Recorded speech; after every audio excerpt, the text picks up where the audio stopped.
Many of us hold a simple image in our minds when we think about a bank. We picture a sturdy, impenetrable vault deep in the basement of a marble building. Inside this vault, we imagine our money is sitting safely, perhaps in a neat stack with our name on it, waiting patiently for the day we return to withdraw it. This idea is comforting. It suggests our cash is being guarded, kept under lock and key, untouched and secure, reinforced by movies and stories for generations. A simple storage facility for our wealth. But the truth is far more complex and more interesting. Your money is not sitting idle in a vault. The moment you make a deposit, your cash begins a journey. It becomes an active participant in the economy, a tool that the bank puts to work. Banks are not warehouses for money. They are financial intermediaries. Their primary business is not to store your funds, but to use them. When you hand your money over to a bank teller or transfer it digitally, it undergoes a transformation. It ceases to be your physical property and becomes a number on a ledger. Specifically, your deposit is recorded on the bank's balance sheet. A balance sheet is a simple financial statement with two sides: assets, liabilities.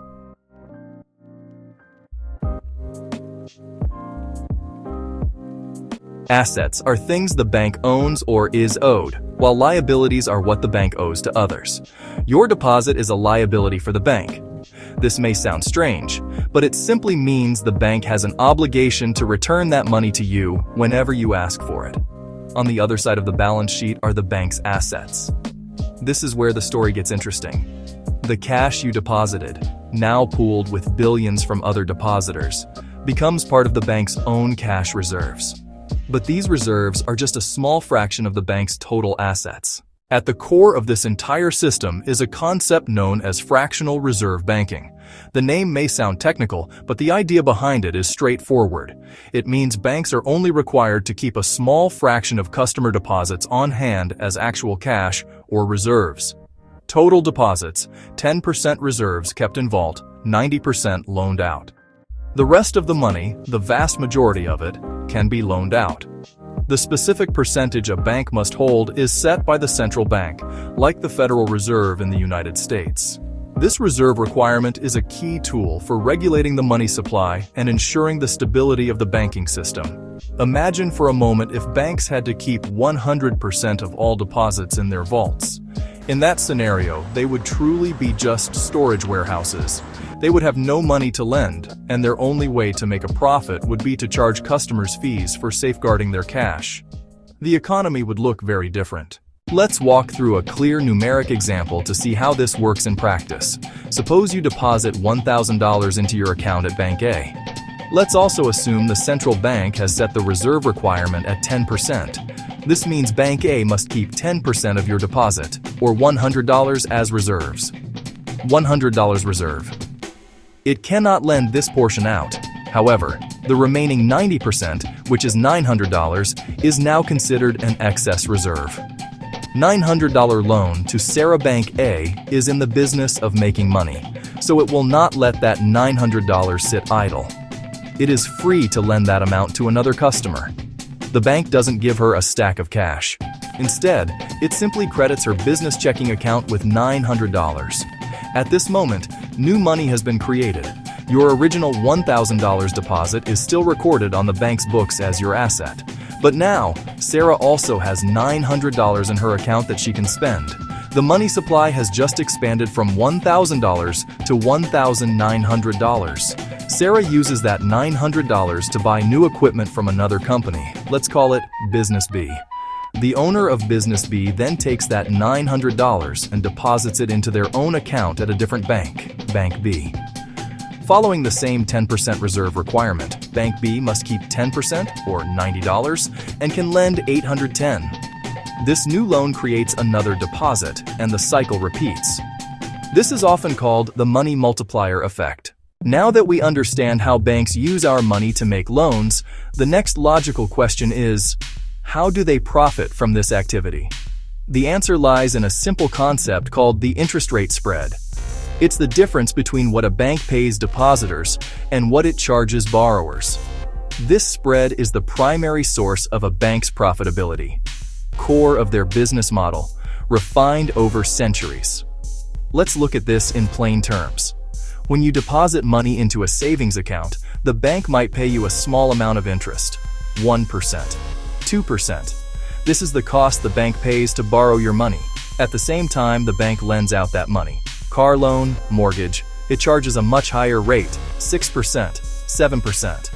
Visual, marketing scale, piggy bank, 1% interest paid to savers versus house and car, 7% interest charged to borrowers with arrow profit spread. Consider our example. Pays you 1% our 10-year, charges borrower 7% on $900 63-year, 63, $10 or 53 profit. Now multiply that by millions of depositors and billions in loans. The spread must cover operating costs, employee salaries, building maintenance, technology, marketing, and still leave profit for shareholders. The business of lending money is inherently risky. What happens when a borrower is unable to pay back a loan? If a bank makes too many bad loans, its assets, the loans it is owed, can become worthless. This could lead to a situation where its liabilities, what it owes to depositors, are greater than its assets. If enough depositors sense trouble and rush to withdraw their money at once, the bank could fail. This is known as a bank run, and it is a fear that has haunted the financial system for centuries. So, who bears this risk? The first line of defense is the bank itself and its shareholders. The bank's capital acts as a buffer to absorb losses. If losses are too large, it can be wiped out. At this point, the depositors are at risk of losing their money. This is where a crucial safety net comes into play: deposit insurance. In the United States, most bank deposits are insured by the Federal Deposit Insurance Corporation, or FDIC, created in the 1930s to restore trust after the Great Depression. The FDIC guarantees your deposits up to $250,000 per depositor per insured bank. This insurance removes the incentive to panic, backed by the full faith and credit of the government. If many banks fail at once, a final backstop exists: the central bank and the government, acting as lender of last resort, as seen in 2008. Let's trace the journey of a single, common transaction, a home mortgage, to see how all these pieces fit together in the real world. A young couple decides to buy their first house for $400,000. They have saved up $80,000 for a down payment, so they need a loan for the remaining $320,000. They go to a bank, which reviews their income, credit history, the value of the house. The bank approves the mortgage, creating a new loan asset on its balance sheet. Where did this $320,000 come from? It was created as a new deposit, backed by the pool of existing deposits from all the bank's savers. The bank now has a new asset, a $320,000 mortgage that will pay it a steady stream of interest income for the next 30 years.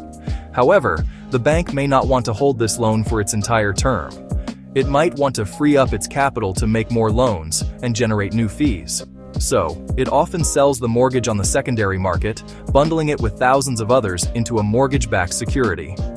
These securities are then sold to large-scale investors, pension funds, insurance companies, investment funds. By selling the mortgage, the bank gets its capital back and can issue another mortgage. This system of banking has profound and direct effects on your financial life. Banks profit from the interest rate spread, so they keep interest rates on savings low. In low interest rate environments, returns may be less than inflation. Even if your account balance grows slightly, its purchasing power shrinks over time. Banks are gatekeepers of credit. When banks lend freely, the economy tends to expand. When banks tighten standards, credit becomes scarce and more expensive. The economy can slow. Interconnectedness means problems can spread fast, as in 2008. The fractional reserve system turns a small base of central bank money into a larger supply of credit that circulates as deposits. When you deposit your paycheck, you convert your work into a digital liability on a bank's balance sheet. Diagram your wages, bank deposits, bank loans, and money creation, the economy. That lending finances consumption and investment, driving jobs and the wages that started the cycle. Banks are critical intermediaries. They are not passive observers.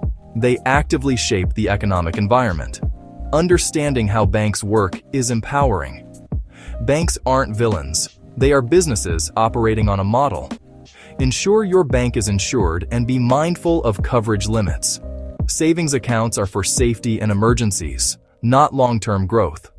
For long-term goals, consider investing: stocks, bonds, real estate, assets that can outpace inflation. As a borrower, rates are negotiable. Strengthen credit, income stability, down payment, and shop around.